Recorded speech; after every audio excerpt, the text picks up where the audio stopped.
Hello friends, हमारे channel non stop love stories में आप सभी का स्वागत है। मैं रितु आप सबके लिए एक बार फिर एक प्यारी सी लव स्टोरी के साथ। दोस्तों, स्टोरी स्टार्ट करने से पहले आप सबसे रिक्वेस्ट है कि हमारे channel non stop love stories को आप लाइक और सब्सक्राइब करना ना भूलें। इससे हमें एक बार फिर हिम्मत मिलती है आप सबके लिए एक और प्यारी सी लव स्टोरी लाने की। तो दोस्तों, आप सभी हेडफोन लगा लें और इस स्टोरी का मज़ा लें। मेरा दावा है कि ये स्टोरी आपके दिल को छू लेगी। दोस्तों, मैंने सुना है कि इंसान जैसा सोचता है उसके साथ वैसा ही होता है। इसलिए इस चैनल पर हम आप सभी के लिए लव स्टोरीज लेकर आते हैं। आज की स्टोरी का नाम है ऐ दिल है मुश्किल। दोस्तों, ये स्टोरी बिल्कुल सच्ची कहानी है। जिसकी कहानी है उसने हमें अपना नाम और अपनी फ्रेंड्स सभी का नाम बताने से मना किया है। तो दोस्तों, आपके सामने स्टोरी। मेरा नाम संध्या है। मैं दिल्ली की हूँ। मैं अपने माता पिता की इकलौती संतान हूँ, इसलिए वे दोनों मुझसे बहुत प्यार करते हैं। मैंने स्टडीज़ कॉन्वेंट स्कूल से कंप्लीट की है। स्कूलिंग से ही मुझे सुट्टा लगाने का बहुत शौक़ था। जब कभी हम फ्रेंड्स पार्टी करते हम सब सिगरेट ज़रूर पीते, पर फिर भी मैंने इससे ज़्यादा कुछ और गलत नहीं किया। पापा एयरफोर्स रिटायर्ड थे, एक्स सर्विसमैन, पर हमारी एक बेकरी थी। सब सही चल रहा था। मैं ग्रेजुएट कंप्लीटेड थी, पर फिर भी कभी अकेले आउट ऑफ टाउन नहीं गई थी। मतलब शहर से बाहर मैं कभी नहीं गई। दोस्तों, एक दिन सब फ्रेंड्स ने मुझे कहा, चल यार किसी हिल स्टेशन पर चलते हैं। मुझे तो पापा का पहले से ही पता था, इसलिए मैंने उनको साफ मना कर दिया, पर वो मान ही नहीं रही थी। उन्होंने मुझे बहुत मनाने की कोशिश की, लेकिन जब मैं मान ही नहीं तो फिर उन्होंने लास्ट में सभी मुझसे नाराज़ हो गई और कहती, जा यार अब तेरे साथ पार्टी नहीं करनी। तो मुझे भी हुआ। मैंने कहा यार फ्रेंड्स नहीं रहेंगे, मैं सुट्टा कहाँ से लगाऊंगी, मैं बाहर घूमने किसके साथ जाऊंगी। तो अब फिर मुझे मानना ही पड़ा। पर मेरे को अपने पापा का बहुत अच्छी तरह पता था, लेकिन फिर भी मैंने अपनी बात घर जाके ज़रूर रखी। मैंने अपने पापा को बोला, डैडी मुझको बाहर जाना है अपनी फ्रेंड्स के साथ घूमने। डैडी कहते, रोज़ तो जाती बेटा, आज भी चले जा।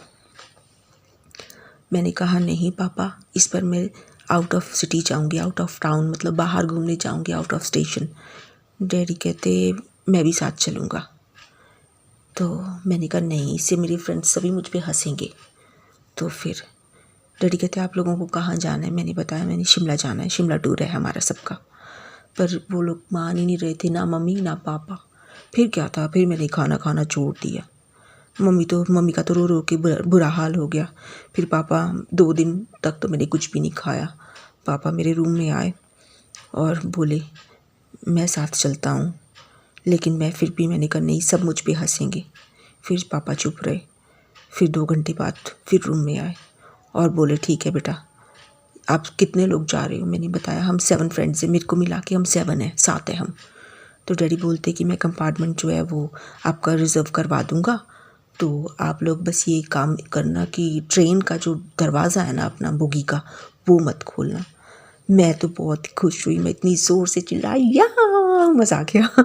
तो फिर मैंने सभी को फ़ोन किया। मैंने कहा यार पापा मान गए। तो फिर पापा ने, मेरे डैडी ने सभी की रिजर्वेशन करवा दी। तो वो दिन भी आया। 5 दिन के बाद था वो दिन जब हम ट्रेन में चढ़े। सभी के पेरेंट्स आए। सभी के पेरेंट्स ने फिर उनको बाय किया, बच्चों को सबको बताया ट्रेन का दरवाज़ा नहीं खोलना, हम जब फ़ोन करें फ़ोन उठा लेना, फ़ोन कर कर के मतलब सब कुछ बताते रहना वगैरह वगैरह, जैसे माँ बाप होते हैं। तो हम भी बहुत खुश थे, ट्रेन में चढ़ गए, बाय किया, और जैसे ट्रेन ने मतलब अपना थोड़ा सा बड़ी आ गए तो हमने दरवाज़ा बंद कर दिया। मम्मी डैडी बाय गए और हमने भी उनको बाय कह दिया, और फिर हम लोग ट्रेन में बैठ गए। दोस्तों, सर्दी का समय था, ठंड बहुत लग रही थी। हम इस बात से तो बहुत खुश थे, यारो चलो हमारी ज़िद पूरी हो गई। लेकिन जो ठंड तो हमें ही लगनी थी ना, वो उनको थोड़ा ना लगनी थी। अब ठंडी का मौसम था, हम सारे सिमट के बैठ गए एक जगह पे। तो धीरे धीरे फिर क्या था, बातें शुरू हुई। तो हमने अपने बैग से कुछ कुछ निकाल के खाया, कुछ फिर हमने सुट्टे भी मारे। तो किसी ने मोबाइल पे गेम खेली। तो फिर हमने कहा नहीं यार बैटरी मत वेस्ट करो। तो हमने पॉइंट पे हमने जाके उतरना भी है, सब सोच के हम मतलब फ़ोन अपने रख लिए बैग में। तो जिसको जहाँ जगह मिली वो वहाँ पे, कुछ लोग सीट पे बैठे बैठे सो गए, कुछ लोग बर्थ पे सोए, मतलब जहाँ सिर टिका वहाँ पर ही हम लोग सब सो गए। फिर मेरी आदत थी मॉर्निंग में जल्दी उठने की, सुबह जल्दी उठने की मेरी आदत थी। मैं वॉशरूम गया तो वहाँ पर मैंने ब्रश की, ब्रश करने के बाद में मुँह हाथ धोया, फ्रेश हो गए हम सभी, धीरे धीरे सभी उठ गए। तो क्या था, हम लोगों ने फिर एक ट्रेन एक जगह रुकी, एक स्टेशन पे। हम लोगों ने वहाँ से चाय ली, बैग में से स्नैक्स निकाले, थोड़े बहुते खाए। ऐसे हमारा अच्छा सा टाइम निकल रहा था। अगले से फिर दूसरा स्टेशन आता है, ऐसे ही बस ठीक था। फिर एक स्टेशन पे ना हमारा ट्रेन थोड़ी देर रुकी, वहाँ पर हमने देखा थोड़े मतलब 4-5 आर्मी वाले लड़के थे, बॉयज़ थे। तो हम लोग तो आर्मी मैन को देख के बहुत ही खुश हुए। तो मतलब हमने दरवाज़ा नहीं खोला था अभी, हमने बस उनको देखा ही और बहुत हम खुश हुए। वो हमारे साथ वाली बोगी में चढ़ गए। तो अब हमने कहा कि यार आर्मी मैन, तो हमने क्या करा, चलो यार हमने ना गाना गाना शुरू कर दिया। हमने कहा चलो अंताक्षरी खेलते हैं। हाँ हाँ सभी बोलने लग गए, हम साथ की साथ तो लड़कियां थी। तो हमने कहा चलो अब हम अंताक्षरी खेलते हैं। हमने अंताक्षरी स्टार्ट की। एक लड़की ने गाना गाया, 1 2 3 4 5 6 7 8 9 10 11 12 13, तेरा करूँ किन किन की मैं इंतज़ार, आजा पिया आई बहार। दूसरी लड़की बोली, रुक जा ओ जाने वाली रुक जा, आदमी हूँ तेरी मंजिल का, नज़रों में मैं तेरे बुरा सही, आदमी बुरा नहीं मैं दिल का, रुक जा।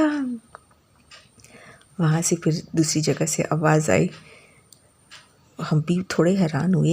एक लड़के की आवाज़ आई, डोली सजा के रखना चेहरा, पता नहीं ऐसी कुछ गाना है, डोली सजा के रखना चेहरा छुपा के रखना, लेने तुझे आरे आएंगे तेरे सजना।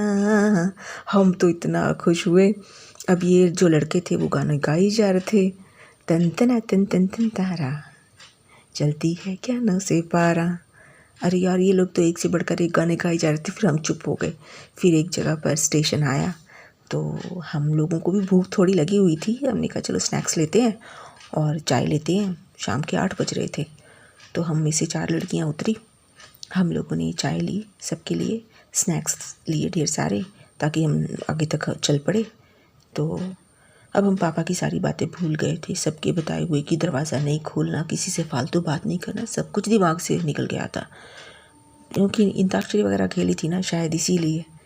तो दिल में थोड़ा सा ये भी था कि यार उनको देखो कौन गाने गा रहा था।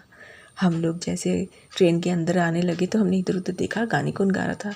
तो साथ वाली बोगी से क्या हुआ, काफ़ी 7 या शायद 8 थे वो टपोरी लड़के निकले और हमारे को देख देख के गाने गाने लग गए। सारी नाइट बेशर्मी की हाइट, ये तो गाना ही वैसे हमें बड़ा ही गंदा लगा। लेकिन हम लोग ना अभी हमारे रंग भी उड़ रहे थे, यार ये लोग थे। हमने कहा हम तो सोच रहे आर्मी वाले लड़के हैं, वो हमें मतलब गाना गा रहे हैं। फिर हमें बहुत ही बुरा लगा। हमने कहा यार ये क्या हो गया। अब हमारे दरवाज़ा बंद करने से पहले ही वो भी अंदर आ गए। तो हमारी चाय तो धरी की धरी रह गई। हमने चाय भी नहीं पी, स्नैक्स भी नहीं खाए, भूखे भी थे एक तरह से। पर अब हम चुप हो गए थे। तो क्या था, ट्रेन भी अपनी रफ्तार धीरे धीरे स्टार्ट कर ही रही थी। तो उनमें से एक लड़के ने मेरे पास आके बैठ गया। उसने क्या बोला, कहता कि अब तो डार्लिंग, कहता तुम्हारा शाहरुख खान भी मैं ही हूँ और तुम्हारा सलमान खान भी मैं ही हूँ। अब जो भी है वो आज नाइट हम ही हैं तुम्हारे, मानो तो भी ठीक है, नहीं मानो तो कहते हमें मनाना आता है। हमें ये सुन के मेरे तो रोना निकल गया, सच बताऊं। क्योंकि रोना इस बात से नहीं था कि वो मुझे छेड़ रहा था, रोना मेरे को आने वाले समय के लिए था कि अब पता नहीं क्या होने वाला है। आज जो जख्म मेरी रूह पे लगने वाले थे शायद मैं उसी के लिए रो रही थी। फिर उस एक लड़के ने ना जलती हुई सिगरेट मेरे हाथ पे लगाई और मेरा जो रोना छूटा, इतने मेरी फ्रेंड ने उसको ज़ोर से तमाचा मारा। उनमें से थोड़े लड़के निकले, उन्होंने उसको पकड़ा और उसके मुंह पे 2 थप्पड़ मारे और वहाँ पर एक सीन सा क्रिएट हो गया और हम सब चुप थे। हमें समझ ही नहीं आ रहा था क्या करें। हमने सोचा हमने घर से निकल के इतनी बड़ी गलती कर ली, अब हम क्या करेंगे, हमारा तो बाहर कोई है ही नहीं है। तो दरवाज़ा जो था एक झटके में खुला ट्रेन का और हमने देखा 4 मिलिट्री मैन अंदर आए। वो इतने लंबे चौड़े थे और ये लोफर लड़के उनको देख के एकदम ही खड़े हो गए। और हम लोगों ने शुक्र मनाया कोई तो आया। लेकिन तब तक हम लोग इतना घबरा गए थे, हमें समझ ही नहीं आ रहा था हम लोग क्या करें। उन्होंने आके उनको क्या सीधा हमारा ट्रेन का जो होता है ना, वो चेन होती है जो, वो खींची और उन लड़कों को सीधा बाहर किया। ट्रेन रुकी तो फिर ट्रेन चल पड़ी। टीटी वगैरह आया, टीटी उसने उनसे बात की तो उन्होंने बताया कि ऐसा ऐसा हो गया था यहाँ पर। तो उन्होंने फिर हमसे बात की। इतने पापा का फ़ोन आ रहा था। अब मेरे को तो इतना डर लग रहा था मैं क्या बोलती पापा को, लेकिन मैं घबरा इतना ज़्यादा गई थी कि मैंने फ़ोन अटेंड नहीं किया। तो मिलिट्री वाले ने हमारी जो चाय थी, कह रहे आप चाय पी लो। तो हम लोग तो चाय भूल ही गए थे। तो हम लोगों ने चाय पी। उन्होंने पूछा आप लोग कहाँ से हो। हमने बताया हम दिल्ली के हैं। कहते अकेले हो, कोई भी नहीं है आप लोगों के साथ मेल। हमने कहा नहीं। तो दोस्तों ये कहानी बस यहाँ तक ही। अगली कहानी जो नेक्स्ट एपिसोड में मैं आपको मतलब पूरी सुना दूँगी। आई होप ये कहानी आपको अच्छी लगी होगी। तो दोस्तों अपना ख्याल रखना, अपने आप भी खुश रहना और अपने आसपास के माहौल को भी खुश रखना। और दोस्तों सभी मिलजुल के रहो और मेरी कहानियाँ आपको एंटरटेन करती ही रहेंगी। तो एक लाइक और सब्सक्राइब ज़रूर करें। Thank you so much.